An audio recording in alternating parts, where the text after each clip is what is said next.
All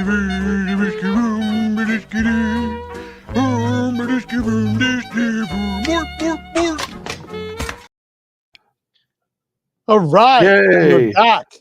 Last week was a very busy week for Frank and I as we hosted yet another meetup, MEATUP in Canton, Texas. But here we are, live and direct, Monday night, as always, the BBQ Nerds Podcast, where tonight we're going to be having a recap on that whole hog, beef ribs, and more, where we even went as far as making 2 beef shoulder clods. We had 18 racks of ribs, 9 baby backs, 9 St. Louis. We also had with us Argentinian beef. We did some tri-tip. We did some cowboy cooking. We did low and slow, hot and fast. We did it all, Frank. Let's recap it tonight. Yeah, man, what a great meetup it was. Hey, by the way, I wanted to pop out real quick. You know the little butcher guy, the baker guy that brings us in? The Swedish chef. If anybody just wants a little entertainment, on all the podcast episodes on iTunes, I upload the transcript, and you should read it just to see what the transcriber thinks that the baker guy is saying. I laugh every time I read it because it's different every time. It's pretty funny. Anyway, yeah, what a great time that was at the meetup. I'll tell you, we could have fed 10 armies with the amount of food. Not really, but we had a lot. And you had your choice, like what you wanted to cook, what you wanted to do while you were there. It was a really great time, other than the rain. But other than that, it was a great time. Yeah. I was preaching the entire time. This is the best barbecue weather I've ever had. I can't get this in the Northeast. And then 6 o'clock in the morning, in came the monsoon. We were standing there in 3 inches of rain. And around the perimeter of the enclosure that we were in, there was rushing water as if like we were on the Colorado Rapids. No kidding, man. We had to hunker down. There was only one spot to hunker down in too. That was like some kind of a changing room under that pavilion. It was amplified, like the sound of the rain. It sounded like hail, like big hail. I think we had hail for a little bit, but it sounded big in that little room. Blew the warmer. The warmer was on wheels. It was mobile. It was going on its own. Yeah, it was crazy. It was a river through the thing, but it didn't shake us. We just kept right on rolling. Fire kept going. It was fun. So we cooked, though. We started, I don't know, somewhere around 3 o'clock in the afternoon, wasn't it, when we started getting stuff rolling? We started Friday about 3 p.m. Yeah, about 3 p.m. Then we had to leave for a minute, I think, and we went and got rounded up some more groceries. We found some taco meat stuff at a local butcher shop there, and saw that guy has some great stuff in his little shop too. It's some real premium stuff. Looking at it, that was supposed to be for the crew for Friday night, but we were moving so quick and just getting things set up that. I believe that we made ourselves a tri-tip on that Friday night, but we forgot to make the taco meats. We sure did. Yeah. So the cookers we had at the place we had 3 Smokeslinger direct heat pits. That was the full size, and we had a Liberty 94, and we had those pits divided up different ways. The first one we had set up with coals on the bottom for the hog, right? Mm-hmm. And we had a burner, just a prototype, nothing fancy, coal burner that we were making embers for that. And then we had the second Smokeslinger. Remind me if I remember right. We had it set up. Was it in offset mode? I think. Correct. We had that. Yes. Yeah. And then the third full size, we had it set up. I don't know. Actually, Hojo was there cooking on it. What did we do with that one? First, we did ribs. That was the next day. Saturday, Ted from Hojo Barbecue was there, and he experimented, pulled out a rack of ribs and cooked it his style. But the night beforehand, we still had one that was set up to be a plancha. We had another one that was set up for us to be able to do offset cooking. And then another one that was set up for direct cooking. So we had 3 of them set up, as well as a Liberty 94. So Mm-hmm. the hot coals, Dustin was nice enough to bring along his prototype, a future smaller version, scaled version of a future burn barrel, where we learned what the model of inefficiency was. Uh, Taking That ain't no all this lie. wood and burning it all night long in the burn barrel to then get the hot coals that we could shovel into our smoke slinger that was set up to be able to do a hog cook was a great demonstration of not only the inefficiency of offset cooking, but also the inefficiency of doing a live burn barrel cook. It was great to show. And one of the things is while we call that inefficient, that's the method that the way that things are done. Well Mm-hmm. before the days of processed charcoal or being able to make lump charcoal, this is what it goes back to: burning wood, getting those hot embers, those hot coals, and being Mm-hmm. able to cook directly over that with the radiant heat. So it was an excellent experiment, and our pig came out phenomenal. Yeah, it definitely was a lot of work, cooking that way.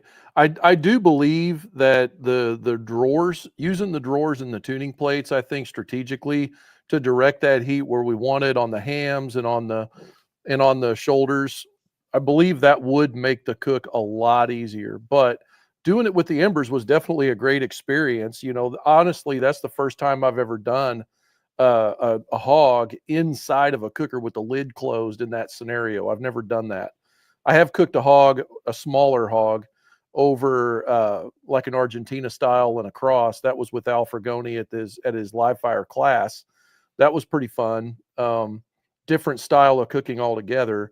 This one here, taking wood, burning it down, making embers, grabbing the shovel, pull it on over, dump it in strategic locations. You know, that was a trick. And I think we had the tuning plates completely out, did we? I don't remember that part. We had the tuning plates out.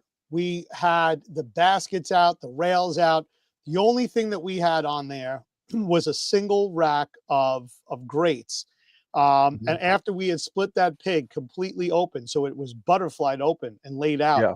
that gave us the opportunity to be able to put the hot coals exactly where we wanted. Like you said, under the hams, under the shoulders, until we got to that point where it was okay to put a little extra charcoal down the middle to make sure that all the areas of that pig were cooked evenly.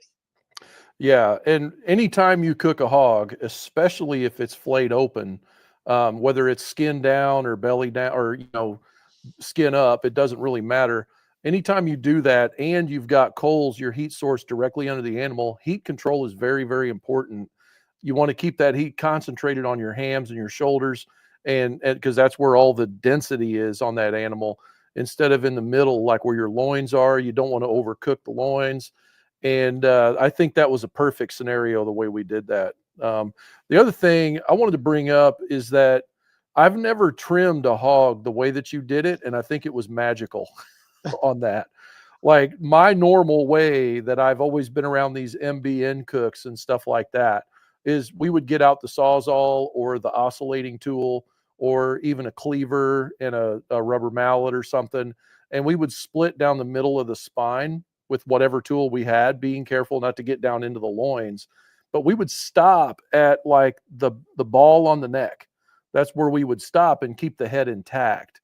I got to say, I think the way you did it is phenomenally better because you kept going right on through the skull and right on through the snoot. And then that whole thing, it laid flat in there. Honestly, I never thought about it. Was that your first time doing it that way, or had you done it that way before? No, we've done it that way beforehand.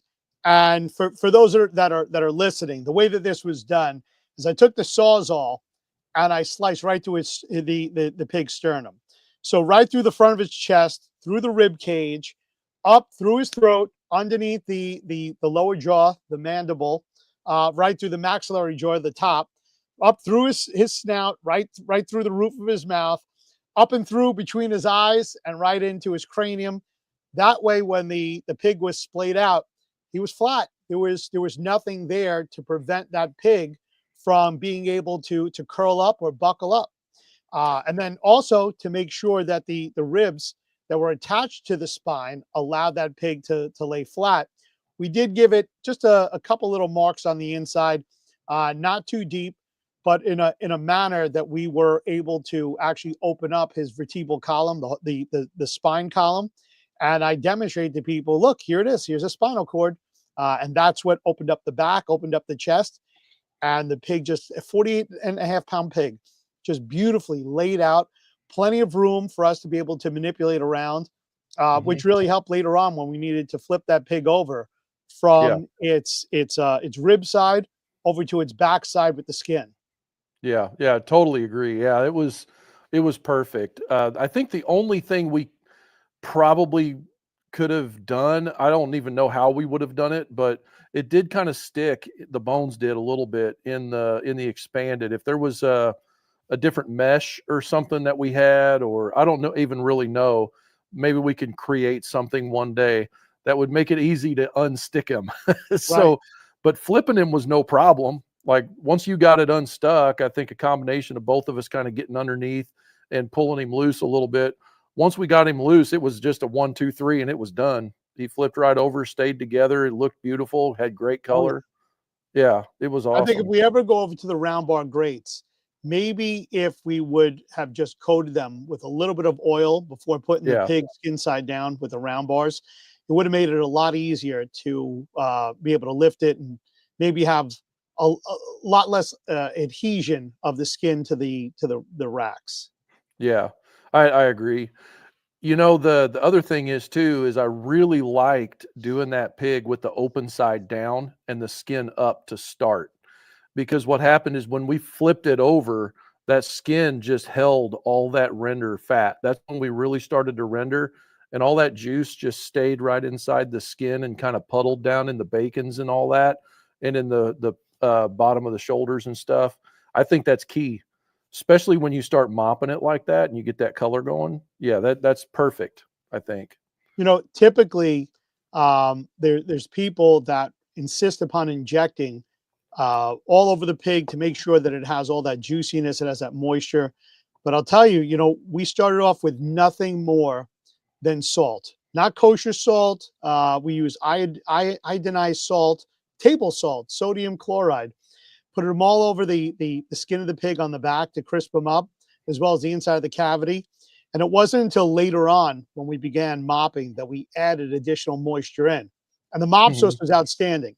One person after another was just so shocked with the amount of flavor, the natural flavors from the pork smoking and cooking, then infused in with our mop sauce.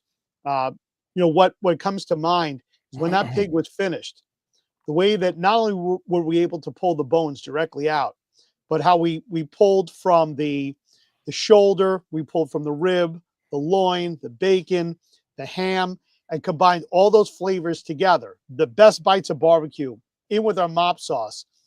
And that first bite, that look on people's faces when they Mhm. got all that tender, delicious pork from all over this animal, and then just dipped in that mop sauce and popped in. Uh, Yeah. that is by far the best bite in barbecue. I agree. Yeah, that was phenomenal. And by the way, shout out to one of our pro staffers, Anthony Nicolosi.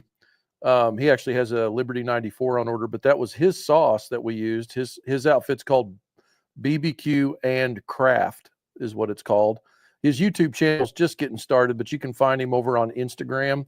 That sauce was perfect. It's I think it's got an ode to Daryl on there. Daryl is the guy from Lang Barbecue Smokers back in the day. If anybody remembers, wore a hat kind of like what Dave's got on right now on the bottle. And if you're OG like me, you remember him. But yeah, that sauce is dynamite. And I first used it.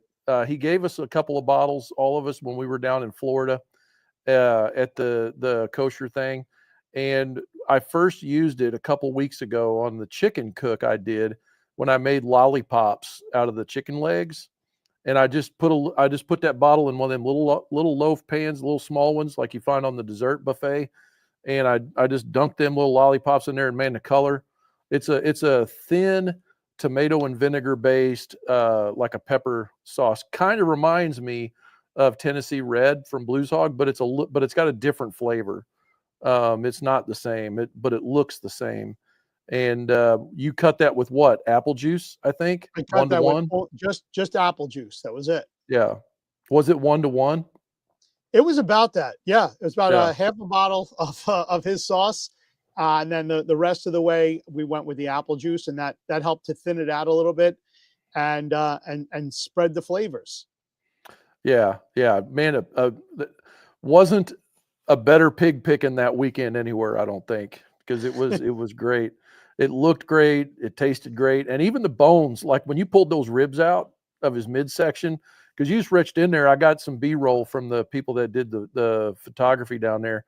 I was digging through, and you was pulling the bones out, and just leaving all that skin in there. When you pulled those rib bones out, you set them off to the side. Well, I grabbed one. Somebody told me to grab one and try it.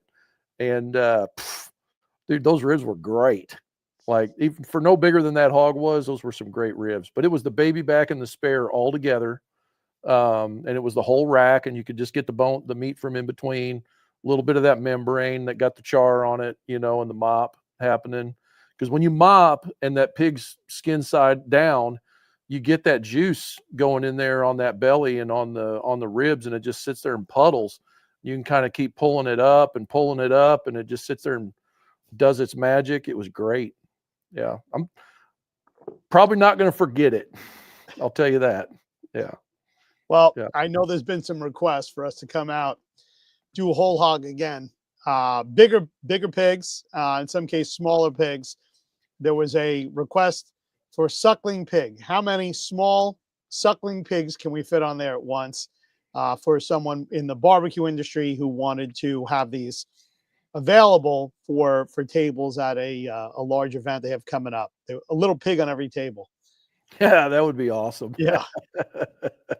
But I think a 48-pound hog is the perfect size on the full Yes. size.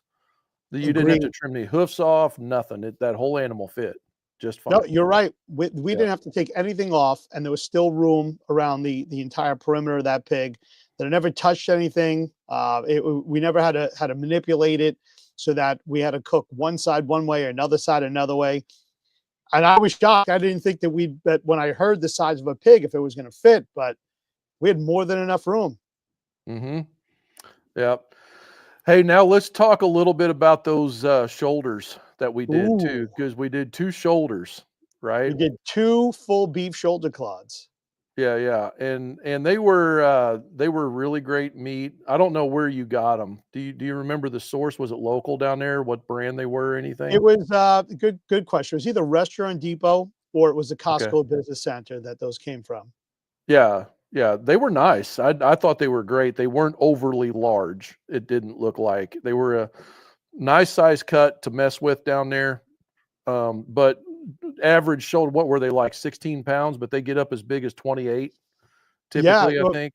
In total, when I was purchasing it, it was like 28, 29 pounds. But I think one was 13 and the other one was 16.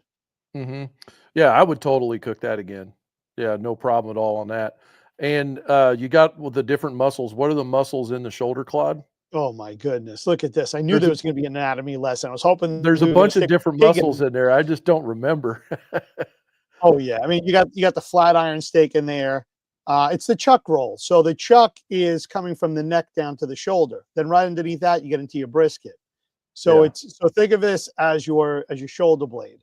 In fact, when we talk about Argentinian beef, they have a cut called the oyster blade. That's exactly where that comes from. Yeah. And you have the chuck roll that's in there as well. London broil can be found in there. All your finest cuts. It is a tough. It can be a tough piece of meat. But the way that we did it, and we did it 2 styles. One was done on the Smokeslinger, where we did a reverse off. Oh, excuse me, we did an offset cook. Then we took the other one and we stuck it on our Liberty 94 for that low and slow traditional offset cook.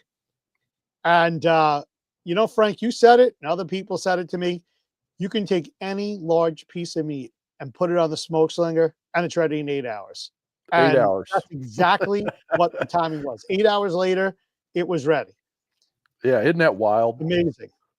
Yeah, I think it is got a lot to do with airflow though. Just because we're in offset mode, and yeah, there is the air does come up over the top, and we were on the top rack again with this, just like I was in the comparison video on the Smokeslinger Pits YouTube channel, between the two cookers.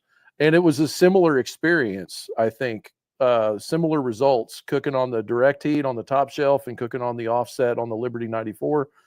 And the quality of the two, I thought, I mean, we didn't have a lot of time to talk about it because we were all pretty whooped by the time all of this meat started popping out. But when you look at the video footage that they got, they looked identical to me.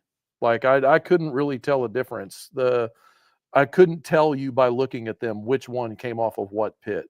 So the results were the same.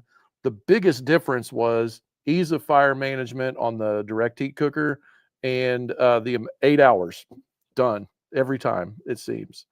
But the quality was amazing, I think. You know, you talk about the ease of cooking. When we're looking at the Smokeslinger, where you can load up both charcoal baskets with enough coal that it gives you heat for 4 to 5 hours. Even when you're putting your wood splits in, just to make it look like you're busy, you know, in case your wife is asking you something to do, you're like, no, I can't, I gotta tend the fire. Yeah. When we're dealing with that offset, we legitimately have to be there every 45 minutes on average to be able to fit a wood split in, which, you know, when you're doing this for 24 hours straight, you start to get a little aching, a little pain in the body, especially as you get older. However, for those out there that are looking for that little bit of break to be able to catch a few Z's as they're cooking and allow those inside the house to think that they're doing work, Smokeslinger all the way. Get that thing fired up, take a nap every so often when someone peeks outside, open up the door and throw a piece of wood in, go back to sleep again. Yeah, plenty of lawn chair time with that cooker. Yeah. And you know, the other thing is, I really do like, you can choose if you want to build that killer crust or bark.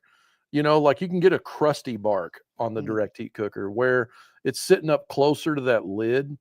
And if you wanted to, you could drop it down a shelf and put it on that bottom one and get more of a, what I would say, an offset style bark. But if you choose to start out on that top shelf, you can put a pan underneath that shoulder and you can catch all that juice and all that stuff that's rendering, and you can keep it.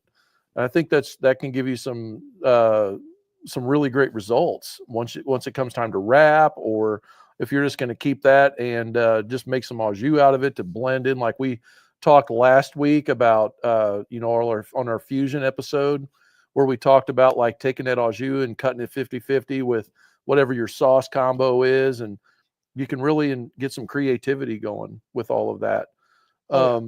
As far as the shoulder goes, though, I think we wrapped in foil. My memory is fading a little bit. I think we wrapped in foil on both shoulders instead of paper, because we did want to conserve some of that juice that was rendering. Do you remember it that way? We had a lot to drink too. Yep. So, yeah. And but anyway, yeah, I really did thoroughly enjoy the shoulders, and we also cooked 2 beef ribs at the same time as we were doing those shoulders, one on each pit. Well, how did you feel about those? We had, and we broke this down, we had a full rack of of Australian Wagyu ribs, the full thing. And the idea was, initially in my head, was they were going to be these yabba dabba doo ribs, like the ones that you in the Flintstones. I was expecting to see a half a cow. When I got there, it was more of just the ribs.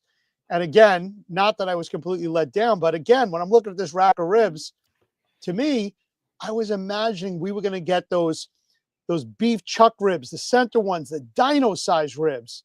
But even that wasn't there. So last minute audible, we came in with our breaking knife and we broke them down to 4 ribs. And I think it was either 4 and 3 or 4 and 5, but we did half on the Smokeslinger. We did half on the Liberty 94, which gave us yet that much more of an experience of doing the same type of ribs on 2 different cookers and giving our audience, our participants that were there, the opportunity to be able to sample the same ribs made the same way on 2 different cookers for their feedback. And it came out just the same. Offset on a Smokeslinger and offset to a Liberty 94.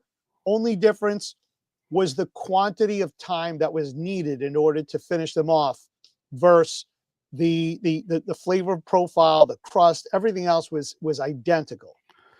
Yeah. Did you notice anything in the fat cap on those ribs? Did you notice any difference at all in the texture or the render I was just at that point, I was so exhausted. It was just about and coming meat in coma? with nature's chopsticks and just grabbing a couple of pieces, 2 fingers and popping it in. Yeah.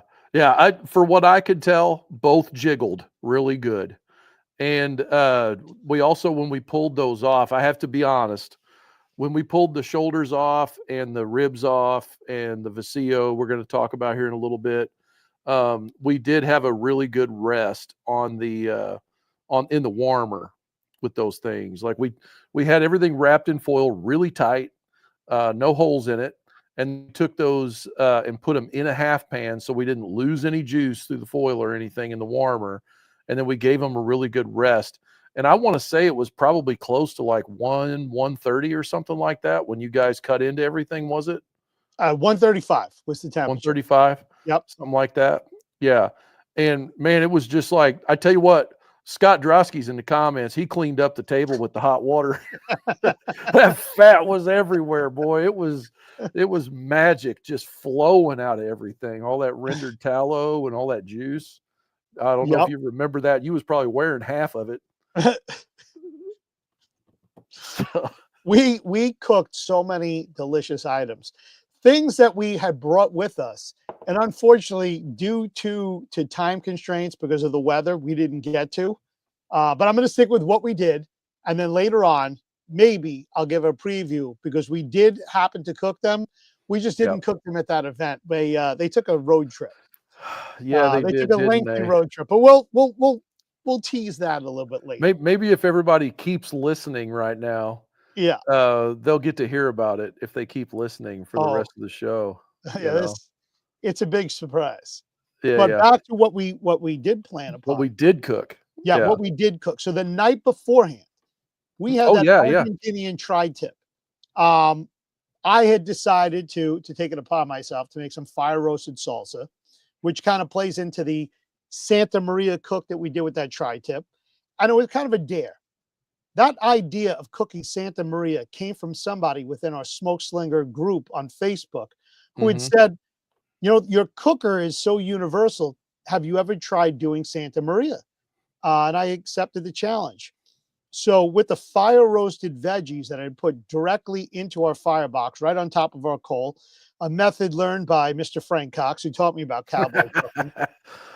We took our tri-tip and we put on an alfragoni rub to it. What was it called? Fuego or asado? It was asado rub. Asado. We put on alfragoni asado, gave it 15 minutes to allow that rub to adhere. And then we decided to try this cook style, this Santa Maria cook style. We took the entire charcoal pan, raised it up, put it on top of our tuning plates, and with one rack right over that, or right over our charcoal basket, we just consistently flipped and moved around doing this in just such an amazing way. We got a great crust on the outside. That Santa Maria cook worked out wonderfully. So when that meat came off and we sliced it, then we had a fire roasted salsa to pair it up with. We may have gotten a little fuego with the heat. One too many. It was pretty hot. I forgot about that. That's an understatement. We washed that down with some ice cold refreshing libations. But we can check the box on that one too. The Santa Maria cook is definitely doable.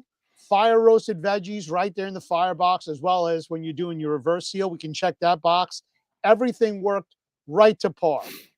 Yeah, the funny thing is the whole goal with that tri-tip and the salsa was to have tacos. Friggin', there wasn't no time to have tacos. That tri-tip was devoured, like very fast. It was gone. It was that fast. It was really, really good, man. And the crust on that from doing, the thing about doing that caveman like that or Santa Maria style, when you're flipping and flipping and flipping, you get that crust, dude. It's just, you can't beat it. Especially with that asado rub. I mean, love that rub here. That asado rub, can't get enough of it.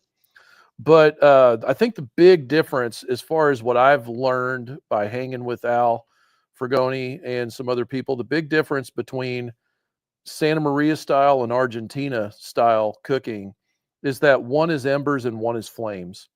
So Santa Maria, they're going to trim all, according to Al and what he's taught me, is they cut all the fat off, which I think I've seen that quite a few times. Trim all the fat down, season it up, and then what you're going to do is put it on, and you're going to cook it more like a steak over a fire. So you're going to be flipping it a lot during the cook. You're going to be raising your grade up, you're going to start maybe low and then go up, or vice versa, to try to get that crust right, get your bark and all that, and get the proper doneness. But with Argentina style cooking, fire is bad, and you want to have a controlled certain amount of heat. You manipulate your coal bed or your embers, and I think you could do both styles really well on this full size Smokeslinger, no question about it. The veggies in the coal bed, though, there's some really great pictures that we got of that from both days, and there's just nothing more awesome, I don't think, than just throwing the veggies in, just like washing them off, getting them ready, tossing them things in there. The skin gets really tender and gets crispied up, and then the insides start to get really tender, and all that the juice starts rendering, but it can't get out. And then you take all of that and throw it down in your salsa. That was great. I really enjoyed it. Yeah, that was a lot of fun. Then the next day, Mm-hmm. we wake up and it's time for breakfast. So we finally get through the first night. We the hog's going, all the meat's going, everybody abandons us. It's just you and I. Storm hasn't hit yet. Too. Okay, the storm hasn't come Ninja in dust. Yet. You and I are probably on an hour to an hour and a half of sleep by the time 6 o'clock in the morning rolls around. And just as the roosters are starting to crow, we get a phone call. People are going to now come back to try to help us out because they see that there's an impending storm that's on the way. What they don't realize is that the wind has already picked up. The warmer has already made itself 30 feet down the pathway, blowing away, and everything is starting to get caught up in the whirlwind by the time they're now coming. Oh, what does that say? Fridge brick holder? Yeah, shout out here real quick to wisyano.com. Wisconsin, yeah. Anyway. Well, then shout out, because it's St. Patrick's Day. He's a Killian's Irish Red and the Guinness hat. Top of the morning to you, Aaron Gobra. Good job. Sorry about that little deviation there. So now the storm comes ripping through. Torrential rain pouring. The wind, the hail. We're bunkered down inside of the only place that we can find a changing room. Unfortunately, the night beforehand, this genius right here with the Guinness hat on makes a decision. Last minute audible. The place that we're renting this from has said, gentlemen, we're renting the place, not the bathrooms. So I come up with this idea. Well, I understand if you got to go one, but what if it's a 2 or a 3? What if you got to go for the Cinco? You don't want to go in the sink to make a Cinco, and we don't have a sink. So the idea was, let's negotiate last minute. You get paid in full if you'll give us the key to the bathroom. And boy, did that work out for us, because it was the only indoor toilet. We even sent somebody to the grocery store to go get a 6-pack of toilet paper just in case. However, to get there, you needed a rowboat, or you needed a bass boat with a trolling motor to get across the water in the mud. Yeah, that's what I was going to say. There was a lake to try to get there at 6 a.m. anyway, when we got rained on. But El Presidente texted me, and he was like, dude, you guys are about to get hammered. So fortunately, we had just a moment to get everything battened down a little bit right before that hit. I was shocked, though, that the burn barrel kept rolling. It still had a little bit of dry wood in it, even after that torrential downpour. I mean, it was blowing sideways through that deal. Inches of water on the concrete. It was crazy. That's right. But yeah, I do have to give Dustin a little bit of a hard time, though, because he showed up with coffee and he didn't bring me none. That dirty dog, El Presidente. You know, The least he could have done. He sees us dripping wet. We're soaking. He's coming from his house. How about a towel? How about, don't you realize that you got two guys that have been out here all night? No hot coffee, no towel, but he did come with something. It might have been more wet wood. I don't remember. He brought something for us. Yeah, bless his heart. Yeah. Anyway, The next morning we started rocking out. We had bacon, we had eggs. Later on the day, and that's on the plancha. Later on the day, you come up with this idea. We had shopped for it, right? The night beforehand, we shopped for what we wanted. You came up with this corn elote that you added bacon into. Yeah. Well, we had to cook the bacon first. Oh, yes. Yep. Yeah. Yeah. Yeah. That was fun, man. That was honestly my first time doing that. For breakfast, though, what we did, we cooked up a thing. I got to give a shout out to my buddy Manuel Perneda out of Tonganoxie, Kansas. Good old guy right there. bbqbutula.com, Buttula, Butula. Anyway, Manuel hung out with us when we were in, I met him at OBR in Joplin in 2011 is where I met him, and hung out with him and his wife, Dawn, and a bunch of other cool people. And anyway, we got to be friends and stuff. And in Moore, Oklahoma, whenever that tornado went through, I think it was 2014, something like that. I was cooking in a discata, or I had brought my discata, and Manuel promptly took over because he was the one with the heritage that knew how to use that thing. And we threw down and made dirty eggs. He called them dirty eggs. I said, "What's dirty eggs?" And he said, "Well, this is a plow disc, and so this is dirty eggs." And so we made that concoction. It's just basically like Missouri version of Midwest version of like huevos rancheros, kind of. Some homemade sausage that I made for breakfast sausage. We bought some chorizo down the road at that little meat shop that was phenomenal. I really enjoyed that chorizo. 18 eggs. I think Scott cracked every one of them, and maybe, I can't remember. And then we had some bacon and some other stuff. We mixed it all together, and that just goes in the tortillas, and it's pretty easy. But the planchas on the Smokeslinger were dynamite for that, because you could warm your tortillas on one side and you had the other side that was hot enough to do the bacon and do the eggs and keep everything rolling.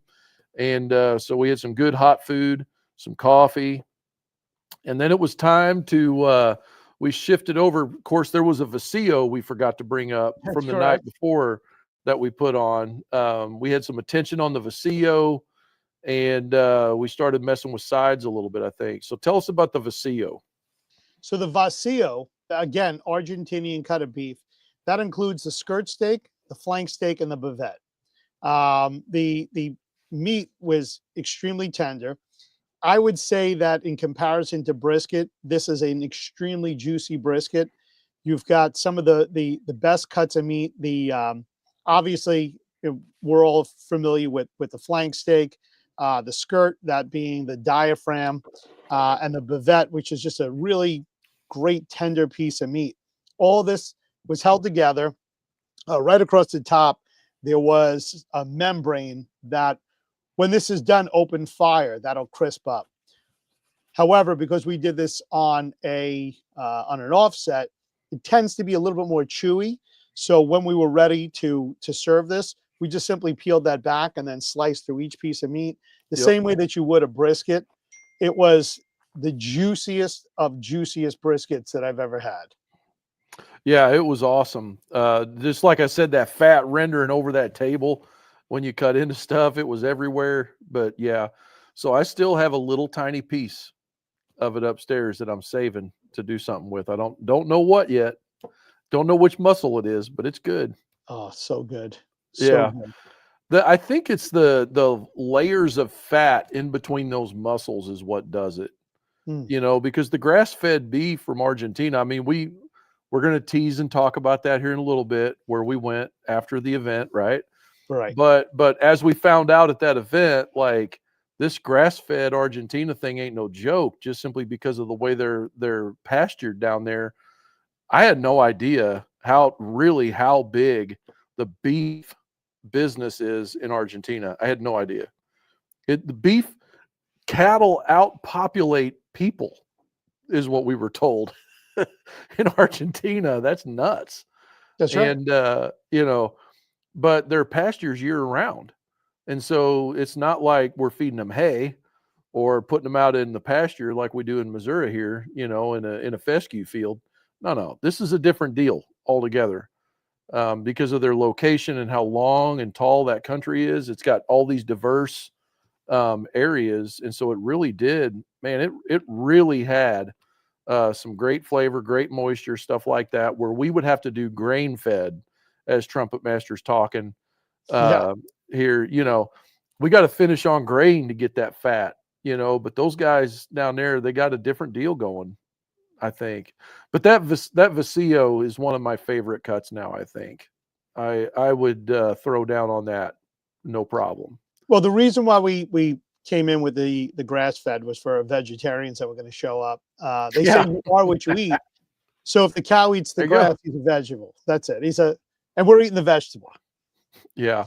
But but you're right. When we get down to it, that grain-fed cow, that cattle that starts off grass and then goes off to be finished on corn.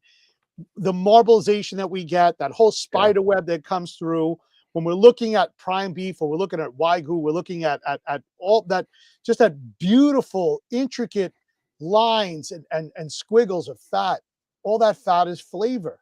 The grass-fed beef may not have that, but it was super delicious and super tender, completely different from the grass-fed beef here in the United States to the type of cattle that they have in Argentina and the way that those are raised. Yeah. Yeah, absolutely. That intramuscular fat, that's the gold. Yeah. So as far as vacio and a brisket, like if you were forced to choose and both were equal grade, equal marble, what would be the deal? Which one would you choose? Do you have a no duh answer? This is a difficult question. I'll tell you right. Oh yeah, it's a hard question. Because when we think of traditional barbecue, the first thing that comes to mind is brisket. If you're going to be the king of the grill, if you're going to be a true grill master, if you're going to be a pit master, you had to have already mastered cooking a brisket before you ever get that first star, before you ever get that first medal on your shirt. That's a rite of passage. Now, when we look over at a vacio, as long as you're monitoring your time and your temperature, I'd say it's a very, very difficult type of meat to mess up because of all of that fat and tender juiciness. It's self-basting. It's constantly getting moisture. So where you're looking at your brisket and the way the air is flowing and the heat and having to move it around, you don't have to do that same type of dance around your smoker as you do with a brisket. Yeah. And you don't have to do the same type of trim. The other thing I think that you could take into consideration is not many of your buddies have ever cooked a vacio. They've pretty much, a lot of them have cooked a brisket. And so they're already pre-framed with like the idea of what a perfect brisket is to them. So it might be a little bit easier if you're new to this whole game. Maybe try out a vacio. You got to order that from Corte de Argentina, right? Corte Argentino, located in Florida, bringing in their beef it's all Argentine beef. There are other outfitters, or I should say there's other purveyors here in the United States that are taking our U.S. cattle, which is fine, and they will custom cut it to that vacio cut. It's a lot harder to get a hold of unless you know the butcher really well and they're willing to give up that section of the cow. But if you're looking for this every day of the week, Corte Argentino in Florida is definitely the place to go to for your Argentinian source of beef. Yeah, and I think that you would be safe, especially like what Trumpet Master says. It makes good tacos, so because it's got the 2 prime taco meats in it, the flank and the skirt. So there you go. So there you go. But so we've covered the hog, which was magic. Got that. We covered the shoulders, which were magic. Hojo's ribs. Yeah, we did. Oh, we got to talk about Hojo's ribs. We covered the beef ribs though, and the Yes. vacio, and the breakfast. So tell us about Hojo's ribs. They were dynamite. So Hojo went direct heat. I was looking at this here in the chat, and he's right. He got them done in 2.5 hours. He put himself on a nice dry rub, and then following his dry rub, this is his first time, from what I understand, doing hot and fast. Here it is right here. Direct heat smoker was a treat to cook on. Did those spare ribs over direct heat in about 2.5 hours. So this was an interesting cook. And the reason why, we had 18 racks of ribs, 9 baby backs, 9 St. Louis, is I wanted our people, and I say our people, the guests, whoever it was that show up, to give them the opportunity to be able to cook on any cooker they wanted. They can go low and slow, they can go hot and fast, they can do direct heat, indirect, whatever they wanted to do. That's what these ribs are here for. Hojo stepped up to the challenge. He put on his dry rub, put him on, and he acted like the true pitmaster and maintained his rib cook all the way through. What we found is that to those of us that cooked this style, it was no shock. Those ribs had just that little bit of pull, meaning that if we were in a competition, that's exactly what they're looking for in the first bite. You don't want to be able to pull the rib out. You don't want to fight the meat to get it off. You want to be able to get your teeth in, be able to pull the meat off, and still have that bite mark in there. He did that perfectly. In a KCBS tournament, they would have given him full credit just for that. Following that, because of the rubs that he used, and because he maintained his cook, his ribs were full of flavor. They were tender, delicious, juicy, had great mouthfeel. And I believe that for those that have the opportunity in the future, that this is replicable. This is the type of cook that others, when given the challenge, will be able to exceed. And I look forward to the next time we do this, having those that are in attendance take the same challenge that Hojo did and walk away with the same results. You know, where else can you cook that quality of rib in 2.5 hours? You can't do it. You can't. You know, 3, 2, 1. You know, you're going to be somewhere between 5 and 6. You know, 3, 2, 1 these days is a little bit much, but you're still going to be 4 to 6 hours somewhere in there. So I think it shines the direct heat cookers. I think they shine in this same deal as the big meats are done in like hours early. You'll still be cooking on an offset, you know, so you have that extra head start on your rest. That's what's pretty cool about it, you know, I think. So, and in that same period of time, we could have done the whole cooker full of ribs. We weren't just limited to that one slab. We could have done 8 to 10 slabs, you know, St. Louis or baby backs, no problem. Yeah. And I don't think it was overly difficult to run the pit. I'd like to hear what he had to say about running that smoker as well. Well, we can bring him on live if he's ready. I don't know if he's ready. If he's ready and set to discuss what it's like, his word of mouth, unedited. You could pop him in. I'll pop him in. Let me see how we're going to get that done. I got to go down here, invite him right in. See if he's got time. He might be on the spot. You never know. But okay, so getting on into the sides, we didn't really have enough time to like really get a lot of sides going. I'm trying to remember what else there was besides the elote, which, by the way, that was my first time doing that recipe down in there. And I think we literally found the recipe while we were walking through Walmart shopping. So wasn't really you know, planned out that much. I had done different versions of street corn before. But basically okay, he actually commented down there. Let's go ahead and do that real quick, and then I'll get into the recipe I used. Okay. What's he say there? He said that it ran very easily. He'll have to jump on next time. He's helping the boss get ready for a business trip tomorrow. Oh, snap. We'll pick up on this talk next week. We'll get him in. Yeah, there you go. So as far as the elote goes, what we did is we just picked a recipe. I don't even remember what the recipe was. I should have screenshotted it. But the essential ingredients are You're going to have some mayo. You're going to have some sour cream, and that makes up like the sauce, right? And then, well, let me tell you this. My favorite elote I've ever had, which I haven't had a lot at restaurants, but I did have it a couple times in Texas.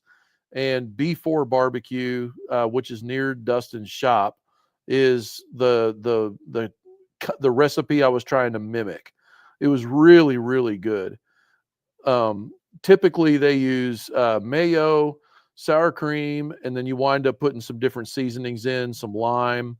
I wound up cheating and I used tahini, which I think tahini is the secret ingredient, along with some kind of hot sauce. And what they used, I think B4 Barbecue used Valentina's, the red sauce. Mm-hmm. I want to say it's the yellow bottle, but we wound up using, because I've hung out with the Melinda's guy and at some Alfregoni stuff, and they had it right there at the Walmart. They had a really good bottle of it. I wound up grabbing that green sauce, they call it. Dude, was that good on there or what? Anyway, lime, cilantro, stuff like that. Garnish it with some of that cheese. What is that? Cabrito cheese or some kind of like queso. Yeah. Yep. But yeah, you just basically got to get the mayo and the lime and the sour cream and something I'm forgetting. Get that mixed up really good. Fry your street corn. I chose to use bacon first, and I crunched up the bacon and put that in the mayo, and use the grease, the fat from the bacon to fry the corn. And I did just SPG on the corn just to give it some salt, pepper, and some garlic. And man, just mix that stuff up. And boy, it was great. I enjoyed that. That was the first time making it. It went fast, and it was not beef. So no, I think that was where it shined, is that it wasn't beef. we needed a break. You know, there were a lot of firsts last weekend. It was the first time that I've ever had grits. Yes, that was first. Funny. That was an experience. Yeah, it was the first time I had biscuits in gravy. That was a first. Yeah. And then you know, we're getting towards the end of this this hour. So there was one more first beyond the elote, which is outstanding with that cheese. There was something else that was brand new. We got in the car, drove for 8 hours after we had just done this for the past what felt like 38 hours with about an hour and a half of sleep. Next morning, we get up on that Sunday, grab some breakfast. Breakfast was bomb, though, by the way. Breakfast was excellent. It was an excellent breakfast. I got my huevos rancheros along the way and hightailed it through Oklahoma, past the windmills, out past all the military bases, and into Kansas City. From one barbecue state to another barbecue city, we found ourselves planting the flag that night in Kansas City for what was about to happen the next day. Yeah. Well, I should say the night beforehand, we kind of pre-gamed with this individual who was preparing homemade pizzas for us. Yeah, that was awesome. Following the homemade pizzas and a bit of a pre-game and introduction, the next morning was a first. Yeah. With the meats that we had left over, Argentinian cuisine, somebody who had just made a trek to Argentina, was full of different history and different memories and so much to bring to the table anecdotally. Go ahead, Frank. This is one of your buddies. Yeah. So we were able to hang out with none other than Todd Johns from Plowboys. So we had brought basically the rest of the Argentina asado with us, that we did not have time to cook in Texas. We had full intentions of cooking it down there, but we had sweetbreads, which, by the way, I've got something I want to drop on you. I'm going to wait for the next episode to actually show it to you, but it's really cool. Speaking of sweetbreads, so we had sweetbreads, which I'm not going to say what it is because I'm going to mess it up. Then we had blood sausage. We had regular chori, which is the Argentina version of chorizo. We had a tri-tip left over. We had a matambre, Am I missing anything? I'm going through this in my head. We did something. The meats? We did. No, the way that we did it, we put eggs on as well. I remember that. Yes. We had Yeah. eggs in meat. Yeah. So we did that full blown asado. I'm confident that I'm missing something. I don't remember. At Todd's house on the Smokeslinger, and it was a KC fusion because we had just done the fusion episode last week, and so we were all amped up and ready to talk, some fusion flavors. And so Todd, being an OG Kansas City barbecue guy, won the American Royal Invitational in 2009. To give you an idea, he was there and he was ready to rock and roll. And what did he start us out with? Do you remember? So we started off with an egg sandwich. He made this incredible egg sandwich with blood sausage. And he had pickled onions. There were so many toppings. I mean, you can understand why this guy's a 4-time world champion in barbecue. He looked at the raw ingredients in front of us and he went total Iron Chef. He did too. Yeah. It was pretty fun, man. Yeah. So Todd threw down on that blood sausage sandwich, and by God, we were hungry by the time that thing hit. And I was very impressed. That was my first time like having blood sausage on a griddle. I've only had it Argentina like over open fire. So it was a little bit different texture. Little teaser. We split 2 of the links in half and folded them open, Five Guys style. And then we had the other 2 that were just solid. We didn't open them up. And we cooked those on the planches along with the eggs, which I was very impressed with. His first time running that cooker with the planches and stuff. Of course, we helped him out. But his first time running it, he did a great job. Like, it was like no problem. You can tell he's a real pitmaster because he knew how to use the zones on the plancha and how to work that to his advantage. What did we do next? Then, after we had those sausages, I believe that we then had transitioned. He had been the pit beans. I knew you missed something. Oh, yeah, that is what it was. On. Yeah, with the bean buddy. That's correct, with his bean buddy, which came out outstanding. And then he made that bacon jam. Yeah, so that full recipe will drop in the YouTube video that's coming on the Smokeslinger Pits channel soon. The bacon jam, we had that on our pizza the night before. Correct. A different version of it. But he actually made kind of a barbecue version of the bacon jam, which I was really impressed. I liked them both. Did you favor one over the other, the one from the night before with maple syrup or the one with the in fuego the next day? I was kind of partial to the one in fuego. I liked the one the next day, maybe because I watched it being prepared live. And along the way, I just, I put on my gloves. I just couldn't wait any longer. I just had to jump in there and grab some of that bacon that was all stickied up with all that brown sugar. And it was an insane flavor. I had to have it hot and then allow it to coagulate, cool down, and have it cold too. Yeah, I think that in fuego with the tomato in that sauce, I think it really brought things together. That was really great.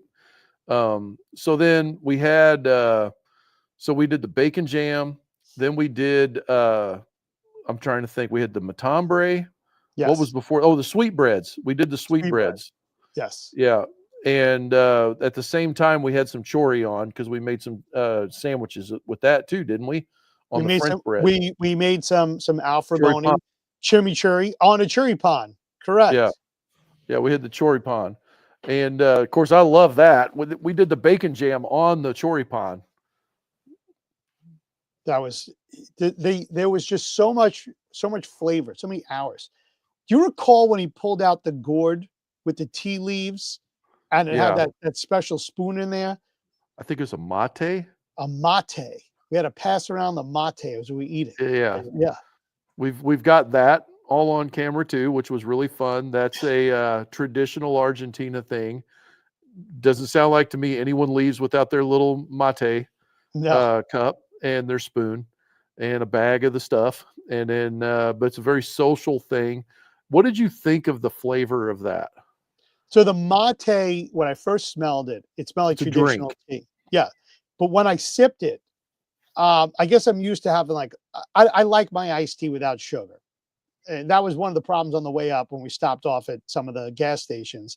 Either you had sweet tea, very Oh, sweet yeah. tea, or there's some stevia and some other type of like sweet and low, but nothing with no sugar.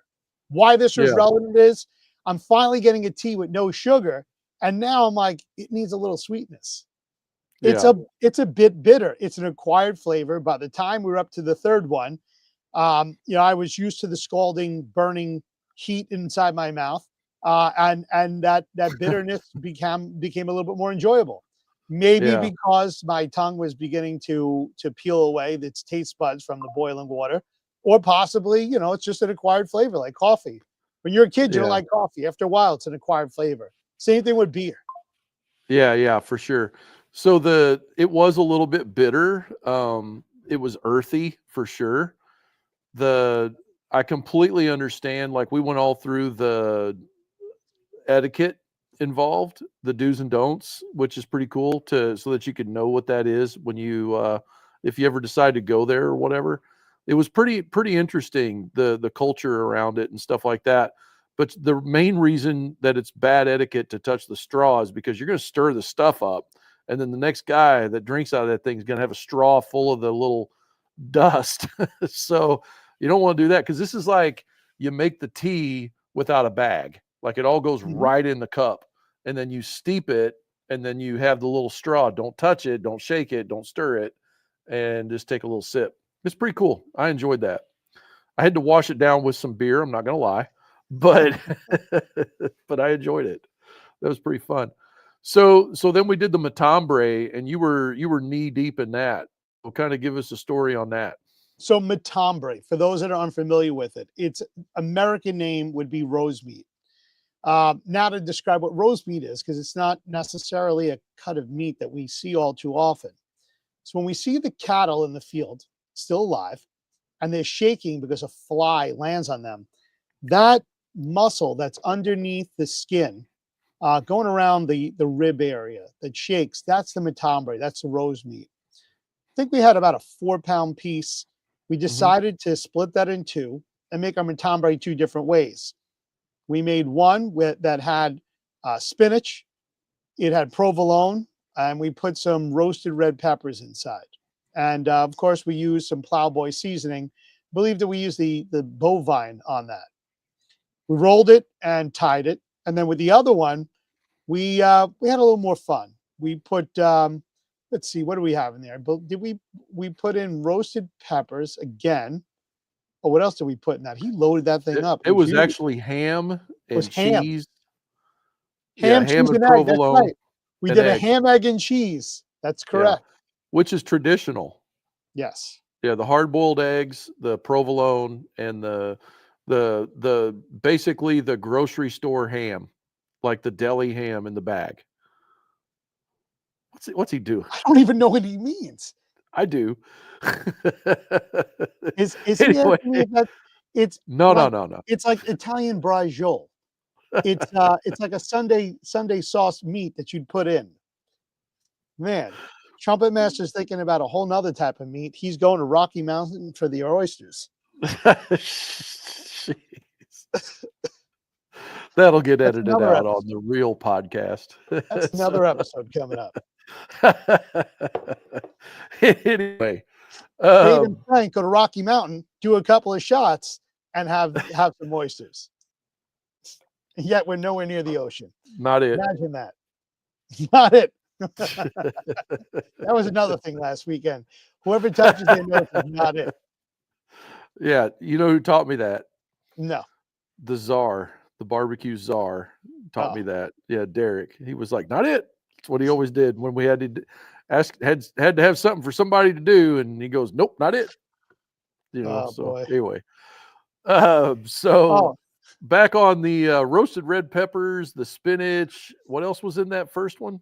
All right. So the first one was roasted red peppers. We had spinach, peppers, spinach. There was no ham in that one. Oh, and provolone. That was it. Yeah. And the second one was a ham, egg, and cheese rolled up.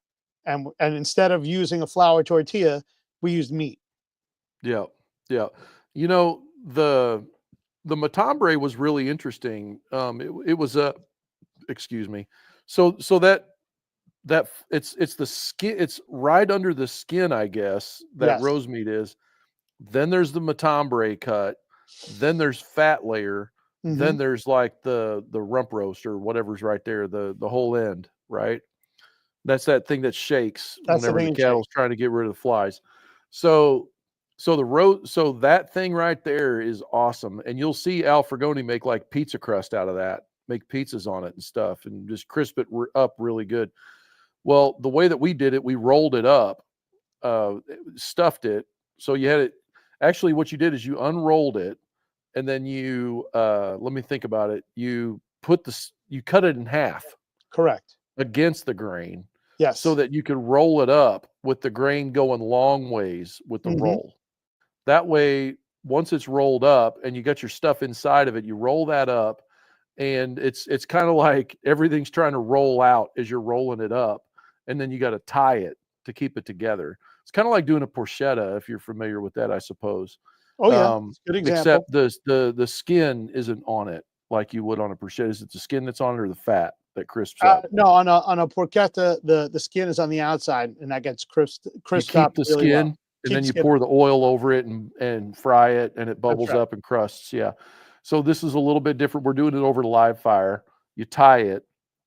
And the reason that the grain is important, that it goes long ways with the direction of the roll, is that whenever the eater, whoever's going to eat it, you slice off that chunk for them. Now we're going to be giving them a piece that's cut against the grain, so that it's really tender when they get to it. Because if you do it the other way, it's a pretty lean cut of meat, and there's not a lot of marble in the middle, and it could be a little tough if you do it the other way. Is that what you thought? I thought the manner we went in it is perfect, and you want to slice against the grain. Yeah. It gave us the opportunity to get two out of it. Yep. It was delicious. That was the first time in America that I've had matambre, and I know that in their buffets down there in Argentina, a lot of the Brazilian buffets that we have here in the United States as well. It's usually served cold. It can be served hot, but it's very, very typical at the buffets. Yeah. Yeah. Great appetizer. Yeah. And then we didn't talk about the tri-tip yet. We did have the tri-tip. Todd finished it caveman style in the coals, if I remember right, didn't he? We went low and slow, and then he finished it with that reverse sear. Yeah. Yeah. And it turned out really, really great. For some reason, I thought it was going to be a little tougher because we did finish it like that, but there was not tough, man. It was perfect. I couldn't believe it. Hopefully the camera doesn't lie, Hojo's back. He's talking about running the cooker. I forgot about that little detail. And the other thing is he wanted me to mention my outfit. Yeah. Typically at these at our Smokeslinger meetups, and just about any other day, I dress up as a cowboy. So he saw me dressed up with the full cowboy outfit. Sometimes I'm down to wrangle a bull. Other times I'm riding the pony. This one was I was just a rider on the storm. That's the best way to put this. I had to ride out that hurricane whirlwind that came through. Yeah, for sure. Yeah. Yeah, it was a good time. Yep. Talking about Hojo there, the comment you brought up, I forgot we didn't have thermometers in that cooker, and he still nailed it. So I don't even know what happened on that. We just never put him in, I guess. We just kind of turned him loose. We brought a brand new cooker over, but forgot to take some of the accessories. Yeah. It was fabricated on Friday to be able to use Friday event. night. So along the way in the transport, maybe we forgot a couple of things at the shop. That happened to be one of them. Something like that, huh? Yeah. So what was interesting is during our cook, we had used the only thermometers we actually did play with were the ones that were on the cookers, the ones that come in solar analog. I decided to give it a trial. I had a new wireless thermometer system I wasn't aware of how it was going to work because we didn't have Wi-Fi, and it was a good thing I brought a backup. One of the things that I found out is when you use this wireless system, that if you don't have an internet connection to be able to broadcast with, that Bluetooth couldn't save the day. So it was Yeah. necessary to go over to something that was wired, and then be able to monitor just the grate temperature. I wasn't checking on the foods. I was just checking the grates. We were spot on just where we thought we would be, holding that good 250. At time we spiked to 275 because we threw a piece of wood in. Little extra oxygen came through during the storm, but very predictable. Yeah. Yeah. I thought overall the cookers ran great. They ran themselves pretty much. We just had to stay on rhythm, I think. And we definitely don't want Real Meat Stick Dave here to try riding a Brahma bull. That might be a interesting experience. But I'm sure we can hook him up if he decides he I wants to do wasn't, that. when I took Scott with me out there in the field, and first we checked to make sure the fence wasn't electrified, because I That's was right. getting out there to the cows and the bulls. What Yeah. I failed to realize is that whoever's farm that was decided to make a moat going around, so the cows were stuck on their own little island, and I wasn't about to cross the moat to get out there. Yeah. Evidently, the cows have no problem. They come right across because there were hoof prints everywhere. But I wasn't taking that on. Yeah. And here it is. Dustin says that we were using the Alfragoni thermometers, which is our Yeah. hands. Hands. My hands. 5 digits. Cool stuff. So what do we have coming up here on our next cook? I hear a rumor that there's a possibility that there might be another meetup in April, although there's another talk of a much larger, sophisticated, organized event that may be coming up that does involve somebody who's here in the chat, and his relationships with people in the Dallas marketplace. Well, without giving too much information away, because like we would like you to go and join the Smokeslinger Facebook group so that you can get the play-by-play and stay in the know, because things do change periodically. So so far, we do have a collaboration happening, which is our big event that we're very grateful for. That is kind of in the works, where the word is there might be a little bit of a platter crawl down through that region down there. That's all I'm going to leak right here. You absolutely won't want to miss out on that.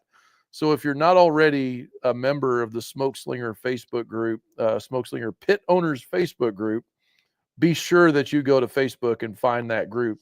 Or if you don't want to be on the Facebooks, go to smokeslinger.com and you can sign up for the email list, because we'll be announcing it through our email list there as well next time. But I know the talks that you and I have had about it, and the other couple guys that are partied around it and talking about it, dude, I would go just for that. if I couldn't stick around and cook and do all the other stuff, I would go just for that, for sure.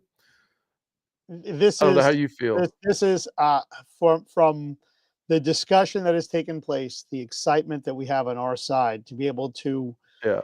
join up and have some true ambassadors of barbecue make introductions. What's going to occur over, I'm going to say 3 days, possibly 4, but at least 3 days.